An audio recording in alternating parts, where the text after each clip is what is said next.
Dano ambiental.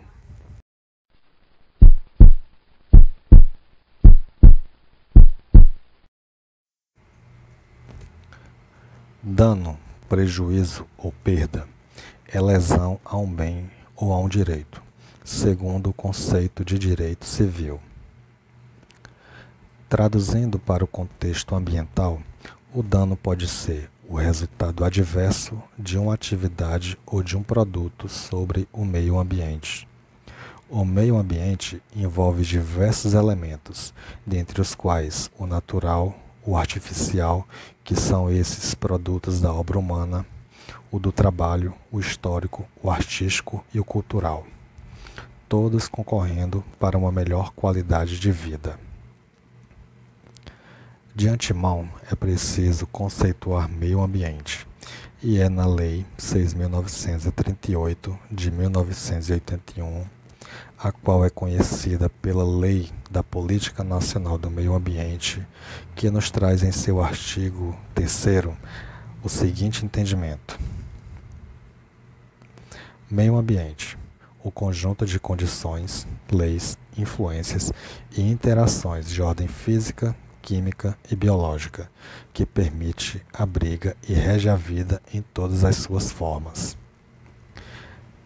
Essa conceituação foi recepcionada pela nossa Constituição Federal, que em seu artigo 225 diz que todos têm direito a um meio ambiente ecologicamente equilibrado, bem de uso comum do povo e essencial à sadia qualidade da vida, impondo-se ao poder público e à coletividade o dever de defendê-lo, de preservá-lo para as presentes e futuras gerações.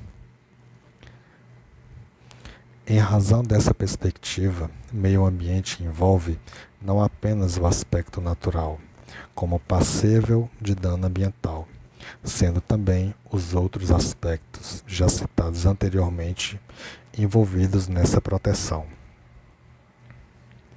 Com respeito ao dano ambiental, existe uma dificuldade em conceituá-lo. Isso porque, de nossa Carta Magna, extraímos uma conceituação dita aberta, onde se diz que provém da realidade que se apresenta diante de uma situação, o que faz com que o dano ambiental se vincule ao caso concreto. Apesar dessa falta de objetividade em conceituar dano ambiental, podemos também dizer que essa imprecisão pode ser considerada uma vantagem, pois, com uma delimitação do que viesse a ser, certamente fugiria desse conceito outras situações pouco pensadas ou sequer imaginadas pela sociedade. Assim, cabe à doutrina e à jurisprudência a formação desse conceito.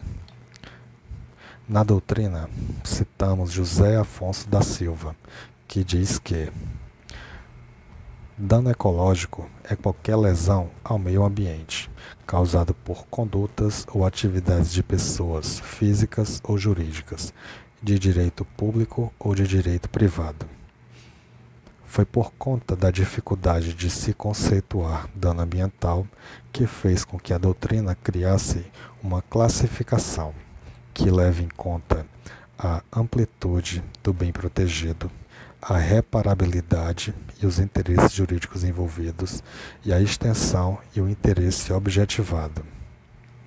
Com relação à amplitude do bem protegido, temos o dano ecológico puro, que se refere à proteção de alguns componentes essenciais do ecossistema. São os bens próprios da natureza em sentido restrito.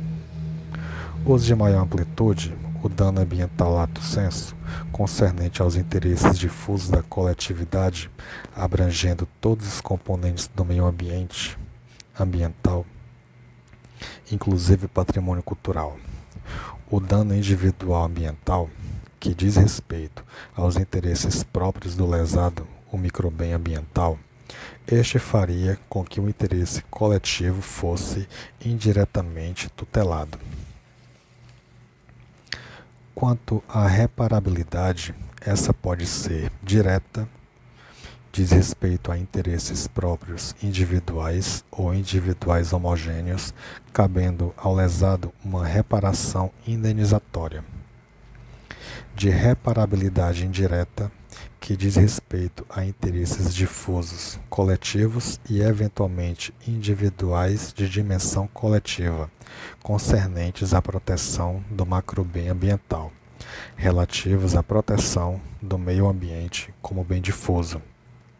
Sua reparabilidade se faz de preferência sobre o bem ambiental de interesse coletivo e não objetiva ressarcir interesses próprios e pessoais. Quanto à natureza do interesse lesado, temos o dano patrimonial ou material e o dano extrapatrimonial ou moral. O primeiro é aquele que repercute sobre o próprio bem ambiental, o meio ambiente ecologicamente equilibrado, relacionando-se à sua possível restituição ao status quo ante, compensação ou indenização. Já o dano ambiental extrapatrimonial é caracterizado pela ofensa devidamente evidenciada ao sentimento difuso e coletivo, resultante da lesão ambiental patrimonial. Sobre a responsabilidade penal ambiental, é a Lei 9.605, de 1998, que nos informa sobre sanções penais e administrativas derivadas de condutas e atividades lesivas ao meio ambiente. E diz a mesma lei que o sujeito ativo de crimes ambientais pode ser qualquer pessoa imputável, como também a própria pessoa jurídica. Sobre pessoa física, as sanções podem ser as penas privativas de liberdade, as penas restritivas de direito e a multa. Já com respeito às pessoas jurídicas, temos a multa, as penas restritivas de direito, a desconsideração da personalidade jurídica e a prestação de serviços à comunidade. Esse conceito de dano ambiental parece satisfazer o que estabelece a Constituição em seu artigo 225, parágrafo 3º, que diz que condutas e atividades lesivas ao meio ambiente sujeitarão os infratores, sejam eles pessoas físicas ou pessoas jurídicas.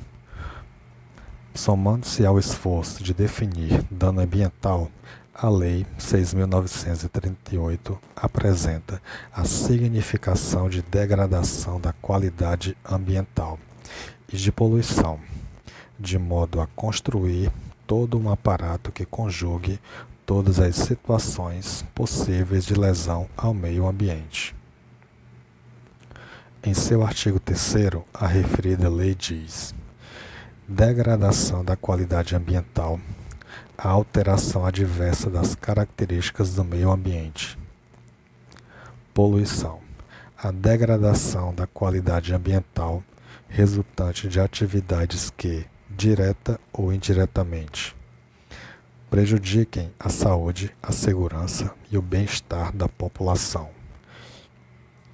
Criem condições adversas às atividades sociais e econômicas, que afetem desfavoravelmente a biota, que afetem as condições estéticas ou sanitárias do meio ambiente, que lancem materiais ou energia em desacordo com os padrões ambientais estabelecidos. Dá para se perceber que os conceitos de degradação e de poluição se completam, uma vez que a poluição resulta da degradação, a qual se tipifica pelo resultado danoso provocado. Por fim, qualquer atividade que ponha em risco o meio ambiente ecologicamente equilibrado pode ser considerado dano ambiental. Este pode ser oriundo de atividades industriais, de atividades da mineração, como também dos dejetos expelidos dos esgotos das residências, os quais terminam por liberar no ambiente resíduos tóxicos, seja nos rios, no solo ou no ar. Resíduos domésticos urbanos têm também a mesma potencialidade, se não pior, de degradação.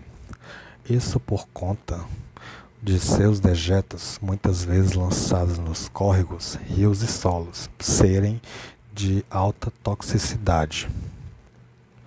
O acúmulo descontrolado de poluentes termina por atingir o lençol freático, o que faz com que esse reservatório de água fique impróprio ao consumo humano.